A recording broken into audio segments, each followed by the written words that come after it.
For the 6th season in a row, Walters is the official bar of the Nats Chat podcast, located across the street from the ballpark, just off South Capitol Street. Here's the pitch from Varland. Swinging a fly ball right field deep. Weimer going back to the warning track, to the wall. He leaps and he can't get it. It's gone. The game is tied on a home run by Nathan Church. Just his second major league home run. It's the Nationals 5 and the Cardinals 5. A dagger delivered by Nathan Church. J.J. Weatherhold with the infield dropping back, the exception of House. Even with the bag at third, a swing and a line drive right field. Toward the line, long run for Weimer. He can't get there. It's by him. It will go to the bullpen fence. It scores Sajasi and Weatherhold into second, pumping his fist toward the dugout.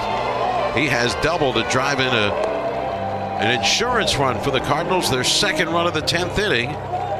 That's his 5th RBI, his first double in the big leagues, and it's now the Cardinals 7, the Nationals 5. And welcome to Nats Chat, along with Washington Nationals insider Mark Zuckerman of NatsJournal.com. I'm Al Galdi, host of the Al Galdi podcast. Mark is at Nationals Park, where the Nats have fallen to 4-7 in MLB's 2026 regular season. A 7-6 10-inning loss to the St. Louis Cardinals at Nationals Park on Tuesday evening in Game 2 of a 3-game series. This was a game in which the Nats blew a 5-2 7th-inning lead, as yes, it happened again. The Nats losing a game in which they had a late-game lead. Last Wednesday afternoon, April 1st, a 6-5 10-inning loss at the Philadelphia Phillies, a game in which the Nats blew a 5-1 7th-inning lead. This past Sunday, April 5th, an 8-6 loss to the Los Angeles Dodgers at Nationals Park, in a game in which the Nats blew a 6-1 6th-inning lead.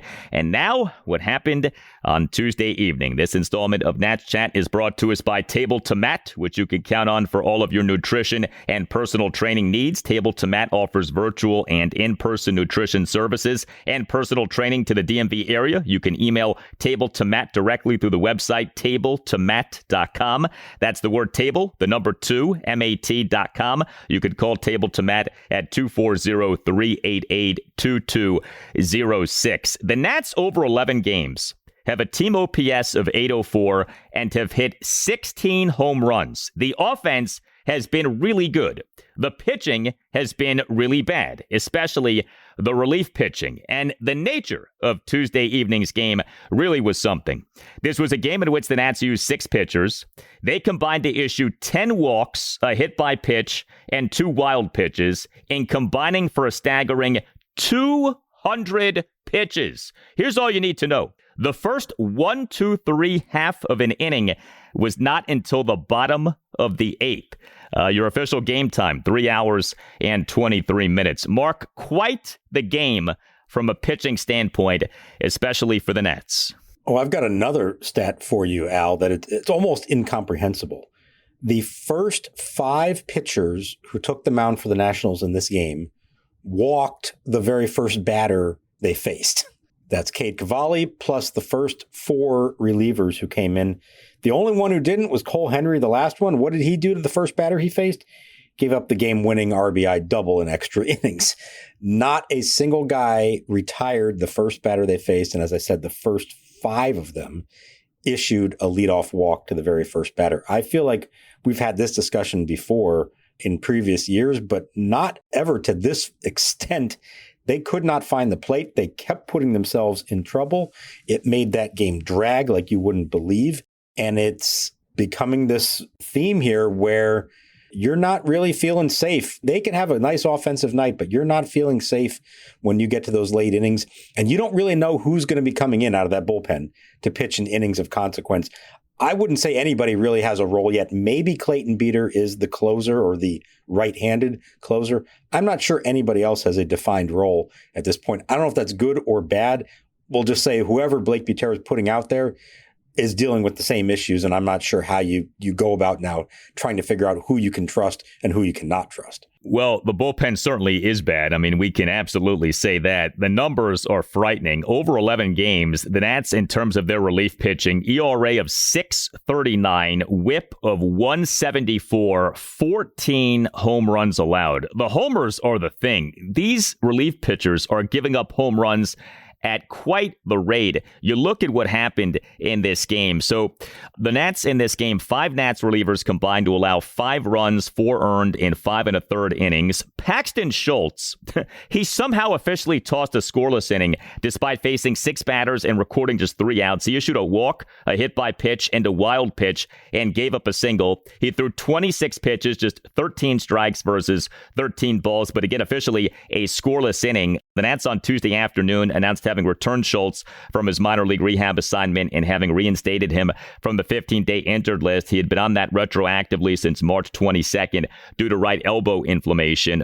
The Nats got Schultz this past January 9th via claiming him off waivers from the Toronto Blue Jays. Then we had P.J. Poulin. He allowed 1 run in 1 1/3 innings. Top of the 7th, he allowed a run on a 2-out opposite field solo homer by Jordan Walker to right center field to cut the Nats lead to 5-3. Poulin in his outing also issued 2 walks. Then we had Gus Varland. He allowed 2 runs in 1 inning. He in the top of the 8th gave up, yes, a homer, a 2-out 2-run homer by Nathan Church to right field on a 1-2 pitch to tie the game at 5. Clayton Beater tossed a scoreless top of the 9th despite issuing a leadoff walk and a 2-out intentional walk. And Cole Henry, he in the top of the 10th, allowed 2 runs, 1 earned on 2 RBI doubles. Nobody had it in this game. The home runs, a big-time problem. The walk, a big-time problem. And, in listening to Nats manager Blake Butera during his post-game press conference, he does not seem to have any answers. I don't know that there are any answers with this bullpen. Like, if we're being honest about it, I don't know that any of these guys are particularly good. Now, perhaps we see improvement as the season goes on, even with last season's wretched bullpen. Remember, late in the year, we did have a stretch in which the relief pitching was pretty good. So maybe we get that at some point, hopefully soon. But right now, the bullpen is a big-time mess. And it just leaves me thinking to myself, obviously, we've seen this before from whoever they've had out there, and you can coach them up all you want. You can have a better process that involves more technology and numbers and data and playing the matchups and all that. It doesn't matter in the end if you don't have the right horses out there who either have experience and some kind of track record or have enough natural talent to be able to ascend to those top roles and have success when put into them. They just don't have them. We knew this coming into the season that this was a huge issue, and they didn't really do much of anything to improve the bullpen, not in any way that made you say, okay, I like that move, or there's a real consistent theme here to what they're trying to do. It was, we're going to assemble as many arms as we can, and at the end of spring training, we're going to pick whichever 8 we think we want to start the season with and know that it's probably going to be a revolving door all year anyways. They already made the one move with Granillo going down, Schultz coming up.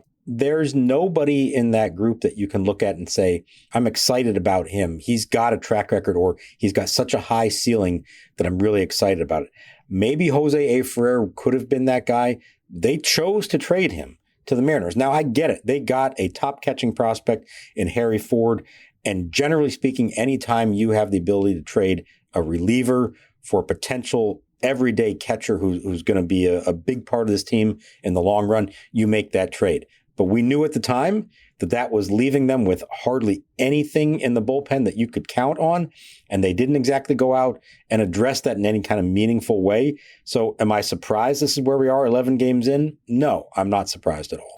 The hope, and I still have this hope, but right now all it is hope, is that the Nats with the new process show more of an aptitude for putting together bullpens, and that what was an Achilles heel for the previous regime is a strength for this regime, and that these guys, Paul Taboni, Anirudh Kalambi, do a good job as the years go on of putting together bullpens season in and season out. Right now, you can't say that that has been done. Of course, what's also true is that right now, the player payroll is microscopic. This team is not spending money on players. And so, to what extent is the bad bullpen a function of the team not having really signed anyone, required anyone of note this past offseason? We don't know. We know how it is with relievers, right? You can spend big money on a reliever and the guy isn't any good. So much of putting together bullpens is having, the right acumen for finding guys who you feel like can come to you and under your tutelage, under your watch, be good for you. So far, we're not seeing that. But man, it is rough. And the extent to which these relievers come into these games and it just feels hopeless. I mean, that's how it is right now. These guys come in and right away walk, or hit by pitch or home run. I mean, I mentioned it. We did not have a 1-2-3 half inning in this game until the bottom of the 8th inning. So much of that was the work of the Nats bullpen in this game, just putting guys on base. Yeah, and as you said, I mean, the Cardinals were playing a role in that too. It's not like they have knocked anyone's socks off so far in this series. We can dissect, well, should P.J. Pullen be pitching in this spot? Should Gus Garland be pitching in this spot? Should they have gone to Cole Henry earlier? Where's Brad Lord? All that. I don't know that it makes that big of a difference. This is who they have, and I don't know that anybody has really warranted the high leverage role at this point to say, yes, you've got to go to this guy, you've got to go to that guy. You talk about their bullpen construction in this front office's decision-making process. I should note that the winning pitcher in this game for the St. Louis Cardinals is a guy named George Soriano. He pitched 2 scoreless innings, 2 perfect innings with 3 strikeouts. He was a national for about 3 days in February, I think it was. One of these guys they brought in and then immediately got rid of. They traded him to the Cardinals for a guy named Andre Granillo, who is now at AAA Rochester because he was the first reliever demoted. Now, we're less than 2 weeks into the season. I'm not saying that is an indictment of where this is all going and we know how the season is going to play out. But at this moment, that looks like a bad decision, trading one guy who tossed 2 perfect innings of relief in a big spot in this game for a guy who you had to demote the night before because he has not gotten the job done for you. This is sports broadcaster Ben Raby and a longtime listener to the Nats Chat podcast. A while back, I was in the market for a personal trainers, and my ears perked up last season when I heard an ad from show sponsor Table to Mat. Proving the power of advertising, I reached out and eventually began a training program with Chad, and boy, am I ever glad I did. Chad will work with you to devise a personal program. The communication, the flexible scheduling, and the setup at his home gym are all great. I legitimately bounced around trainers and gym programs for years, and I've never had a more productive and enjoyable experience than working with Chad. Do what I did. Visit him online at tabletomat.com. That's table, the number 2, and mat, M-A-T, tabletomat.com. Reach out to Chad. Hear the terrific workout programs he can build for you. Plus, like you, he's a huge Nats fan. I talked to Cade after the fact, and I told him I knew he didn't have his best stuff tonight, at least in terms of execution. You could tell he wasn't really able to land his slider as frequently he has in the past. He seemed to be behind hitters a lot. He had to use a lot of pitches, 4 2/3 on, 94 pitches. I told him I was proud of how hard he battled and pitched tonight without having his best stuff. Well, the Nats' bad pitching in this 7-6-10 inning loss to the Cardinals at Nationals Park on Tuesday evening wasn't all about the relief pitching. I thought a very disappointing outing by Cade Cavalli. He, for the second time in 3 starts in this regular season, very inefficient. He allowed 2 runs, 1 earned in 4 2/3 innings. Yeah, he lasted for just 4 2/3 innings. He only gave up 4 hits, all of which were singles, but he issued 4 walks, recorded 3 strikeouts. He threw a ton of pitches and a ton of balls. He, over his mere 4 2/3 innings, threw 94 pitches, 53 strikes versus 41 balls. And so he lasted for just 4 2/3 innings. Top of the first, he allowed 2 runs, 1 earned on a walk, 2 singles, and a fielding error by shortstop C.J. Abrams. Abrams bobbled his fielding of a 1-out grounder by Jordan Walker with runners at the corners, allowing a run to score. And that was really unfortunate because that grounder should have resulted in a 6-4-3 double play. But still, Cavalli was not good. And this reminded me of his opening day outing where it's like, okay, he didn't give up a ton of runs. It's not like he got shellacked, but the inefficiency was a real problem. Yeah, he was down on himself. And he said, yeah, you can look at the positives that he only gave up, a couple of runs. And honestly, probably shouldn't have given up any runs because if C.J. Abrams turns a tailor-made double play in the first inning, Cavalli gets out of that and they don't score anything off him. But that said, he knew deep down this was not him at his best. And it is a recurring theme. He's throwing a lot of pitches. If you watched tonight, you saw so many of his misses were to the glove side. So for him as a right-handed pitcher, that means down and into a left-handed batter, down and away to a right-handed batter. He mentioned that it was a lot of the breaking balls, the sweeper, and the curveball that he just wasn't locating like that. And he said he's going to have to make an adjustment. He was describing exactly what it is. He starts those pitches off over the plate, thinking that they'll break and just be off the plate or nick the corner. Instead, they're breaking so far away that the hitters don't even have to take an offering at it. And so he said he's got to start almost aiming towards the right-handed batter, like off the plate on the other side, knowing that it's going to break that far in the other direction. So that's something obviously he needs to work on. And as much as you want to pin what we've seen so far this year on the bullpen, I think it goes hand in hand with the starting pitchers not going deep in games. I think Cavalli's the only one who's made it into the sixth inning, and that happened just once. A lot of these guys are getting pulled after 5 before they finish the 5th with pitch counts that are way up there. I know it's early in the season. You're still building your arms up to some extent, but that's got to change. And I think the starters themselves are feeling that and feeling like if they could just get a few more outs, give them one more inning, that takes a lot of the load off the bullpen, and maybe Blake Butera feels a little more confident in the choices of who he's putting out there in those late inning situations.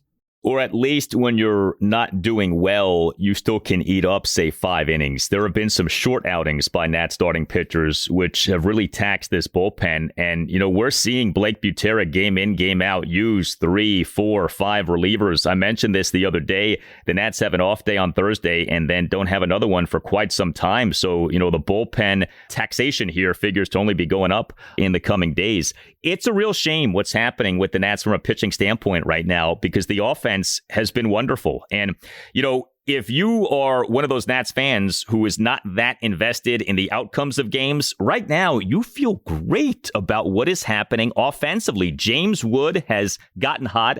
C.J. Abrams has been terrific. Brady House has been terrific. Curtis Mead is giving this team good plate appearances. There's a lot to like with the Nats offensively right now.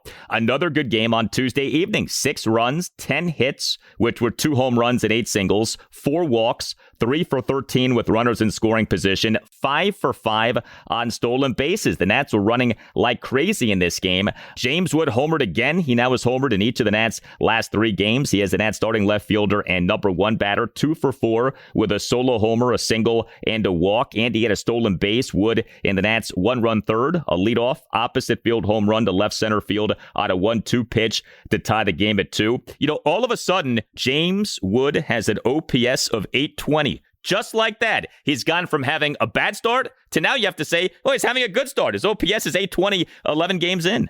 Oh, what do you know? It's almost as if this guy was really good to begin with and just needed some time for it to start clicking for him. You know what else he's not doing? I know Tim made such a big deal at how much he was striking out. The strikeouts are way down the last several days. The walks are up.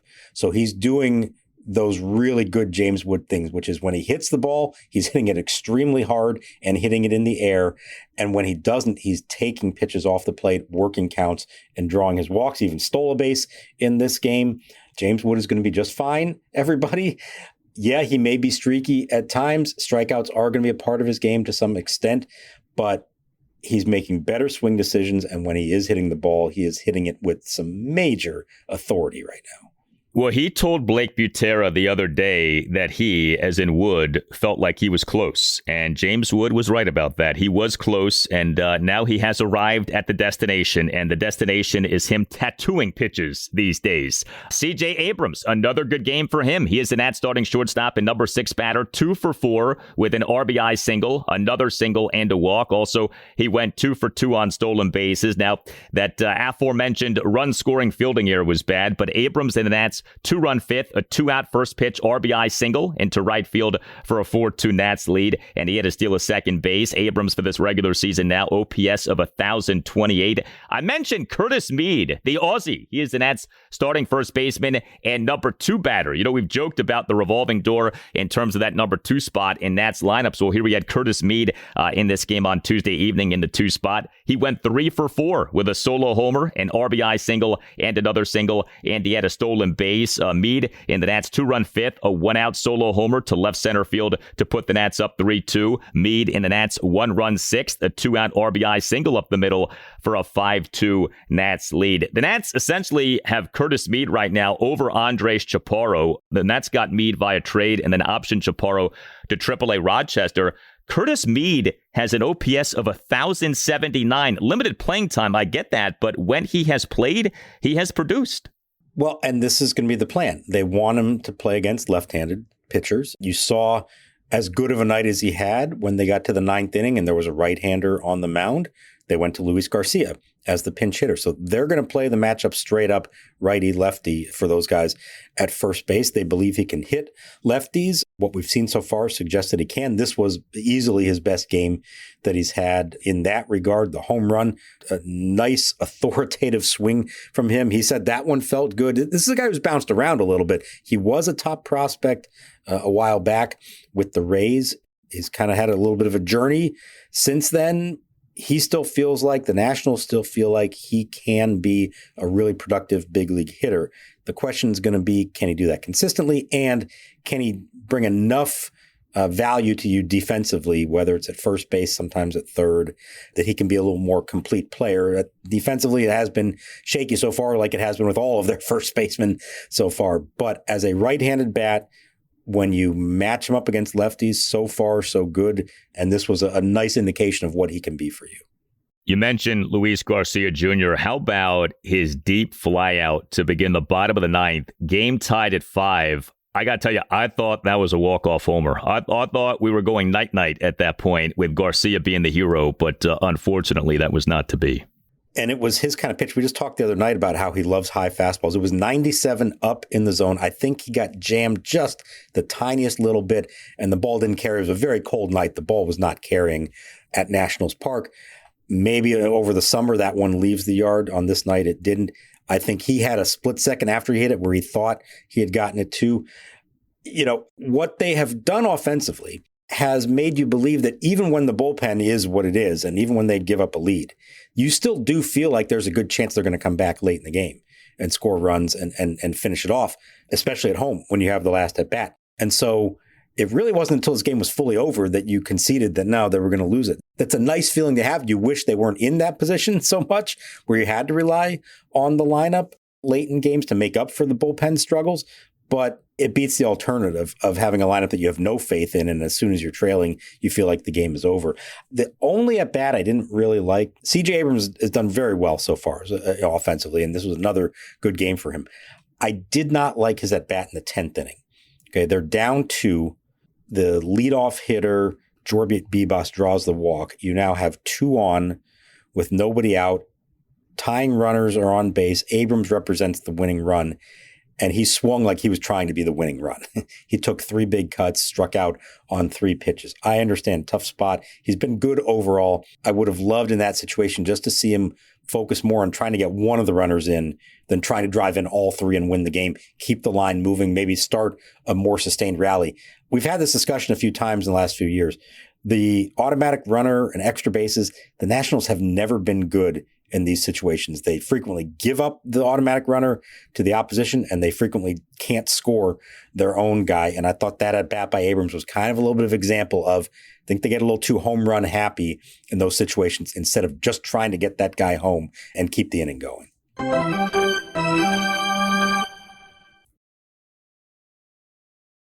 42 pitches for Liberatore, who winds and delivers from the third base side of the slab, and a swing and a drive it deep to left field. Way back goes Sagasi at the wall, and it is gone. Goodbye. Into the visitors' bullpen. An opposite field home run for James Wood. And he is now homered 3 straight days. That is number 4 in the year, RBI number 10. So the home run happiness, I think, is worth exploring here. 16 homers over 11 games. Outstanding. We have, for years on this podcast, lamented the lack of home runs by this team. It's such a small sample size. I don't know how much we can take from this, but you do wonder, Is the uptick in homer a function of the new process, better coaching, especially from the new hitting coach, Matt Borkschulte? Is this just, small sample size theater and it just happens to be that the Nats are hitting home runs? Is this young players coming into their own, something that would have happened under the previous regime and just happens to be happening now? Like, what is the root cause? What is the true source of the increase in homers? And I don't know that we can find the answer. And again, you got to see more before you really go crazy with this. But that is super encouraging. 16 homers over 11 games, the kind of power that this team has not demonstrated in recent seasons.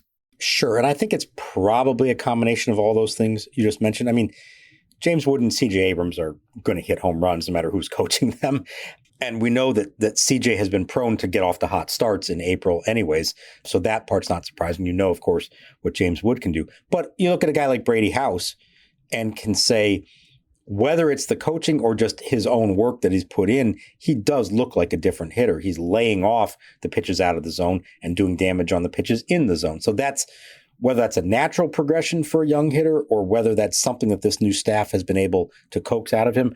I don't know the answer to that yet, but that's been good to see. And then I think you are seeing in some cases where they're playing the matchups and it makes a difference. Having a Curtis Mead face a lefty, having a Joey Weimer face a lefty, but then using Luis Garcia against righties, Jordan Bibas against righties. I think that kind of stuff is probably playing some kind of role in this.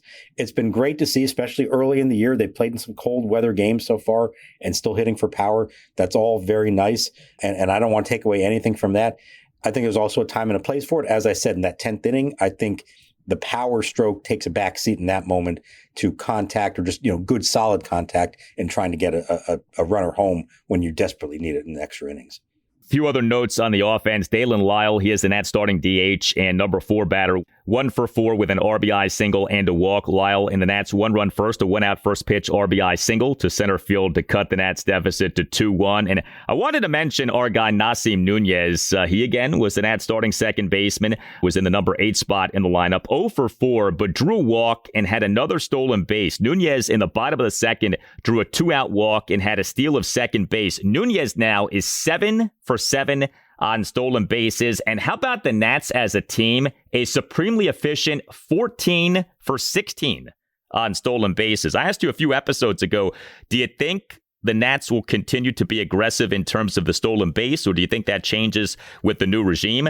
I don't know that the Nats have necessarily been super aggressive with the stolen base, but highly efficient with the stolen base, which is what you want to see. 14 for 16. Yeah, that part's been good. They have the guys who know how to run and can be successful when they get good jumps. Nunez, Young, you saw James Wood running. We know CJ Abrams can run. That's been good. They haven't been maybe taking any bad gambles there. That's been nice to see. With Nunez, he just got to get on base. He doesn't have an extra base hit yet. We know that's not who he is. But for him, if he draws a walk or hits a single, it's like a double because it's almost automatic that he's going to be able to steal second. He's just got to get on base more. I think he's still under 300 in on base percentage. So you want more from that. I'm looking at my scorecard from this game. As good as the offense was, there's 7, 8, 9 hitters. Young, Nunez, and Ruiz combined 0 for 12 with 1 walk and 1 sacrifice bunt.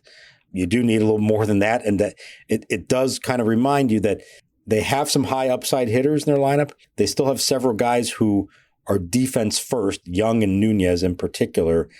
You do need some kind of offensive production from those two. And not to go off on a tangent here, but Keibert Ruiz has not done a whole lot offensively. Defensively hasn't necessarily been great either. It's a little too soon to start the clock, but I think you should be paying attention to what Harry Ford is doing at AAA and what Keibert Ruiz is doing here in the big leagues and wonder how closely is the front office looking at that situation and how far do they want to go before they have to start considering whether it's time to do something. Yeah, I'll tell you what the front office is looking at, the service time clock. And as soon as they get that extra year of team control for Harry Ford, he's coming up, okay? I mean, I don't know how you look at it any other way. I don't know what the point is with Keibert Ruiz, okay? If he struggles, what is the point of pursuing this any further? He has been given ample opportunity. If it's not happening, it's not happening. As soon as the service time clock is at that appropriate point, I think you bring up Harry Ford, assuming that you feel like he's in an at least decent place in the development and you see what he can do on an every game basis. Well, the bullpen is a mess. I'd like to say it can only get better, but you never say that in sports because things can only get worse. But I am very encouraged by the offense. And if you have to pick one thing to be going well, I think you do pick the offense because I think it matters a ton that the Nats have hitters who we think can be good, who are actually good. With these relievers, truth be told, when the Nats get good again, whenever that is, almost all of these relievers will not be on the team. So it doesn't really matter how any individual reliever is doing right now. Yes, you want the bullpen to be halfway decent so you can win some games. But truth be told, you're not developing these relievers. These guys are not going to be here when the Nats are good again. The hope is that when the Nats are good again, a good number of these position players are here. And to see the Nats doing well offensively, I do think is encouraging. I think it's hard to wrap your arms around that right now because of the nature of some of these losses. But I do think what's happening offensively is very encouraging. Right. I would look at it this way. The bullpen is important when you are trying to contend, when you're trying to win.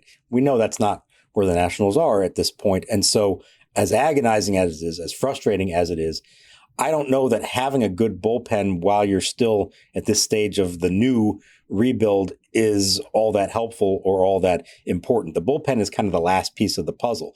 If everything else is in place and the bullpen is still doing this, and I'm thinking, 2017, 2018, 2019, that was a legitimate storyline and a huge problem for a team that had all the other pieces and was being held back by its bullpen. Right now, how many of these young hitters could be a part of them, a contending team in the next year or two? A lot of them. And to see them having some success early is hugely encouraging. You want the same from your rotation. And we know they don't have a lot of young guys in the rotation at the moment. How many of the current 5 starters are supposed to be a part of this in the future? Cade Cavalli and, I don't know, Jake Irvin, maybe, maybe not. Foster Griffin, maybe, maybe not. So ideally, you want to start to see some younger guys in the rotation. But right now, I'm with you. What's the most important development of the first 11 games of the season? It's the young hitters, a lot of them looking good, showing improvement, and making you think that they could have a legitimate lineup in the long run. Hey, we want to send out a get well wish to a really good friend of this podcast, Jeremy, the owner of Walters, the official sports bar of the Nats Chat podcast. Our guy Jeremy is recovering from shoulder surgery. He is currently on the 15-day injured list. We hope that he doesn't have to get transferred to the 60-day. We hope he's back and doing well soon. But Walters has been such a great sponsor of this podcast since its inception in the 2021 season. And Jeremy, we hope you're doing well, and we hope you are back fully healthy very soon. Yes, but I would caution you, Jeremy, don't rush it, because the moment you're ready, Blake Butera is going to put you out there on the mound in the 8th inning of a close game. You're next up on the list. So with shoulders, you don't mess around with that stuff. Take your time. Make sure you're 100%. Go through the full rehab, the 30 days that you're allowed in the minor leagues on rehab before you are activated, because I would hate to see you get called up here too soon and have to suffer what some of these other relievers are going through right now late in games. Well, and knowing Jeremy, he's on a major league injured list, not a minor league injured list. So he's eating up that service time. He's counting his money while he's sitting out and nursing himself back to full health. You tell us what you think. Hit us up on X at Nats_chat. You can find us on Blue Sky at Nats Chat Podcast. You can email us natschatpodcast@gmail.com. We have a website you can check out. You can purchase a Nats Chat Podcast t-shirt at that site. The site is natschatpodcast.com. All Nationals radio highlights on Nats Chat are courtesy of 106.7 The Fan. This installment of Nats Chat has been brought to us by Table to Mat, which you can count on for all of your nutrition and personal training needs. Table to Mat offers virtual and in-person nutrition services and personal training to the DMV area. You can email Table to Mat directly through the website, tabletomat.com. That's the word table, the number 2, MAT.com. You can call Table to Mat 240-388-2206. For Mark Zuckerman, I'm Al Galdi. We thank you for listening, and we'll talk to you next time on the Nats Chat Podcast. Pitch golfed in the air, left center field, well struck for Mead. Back it goes to the fence, and it is gone.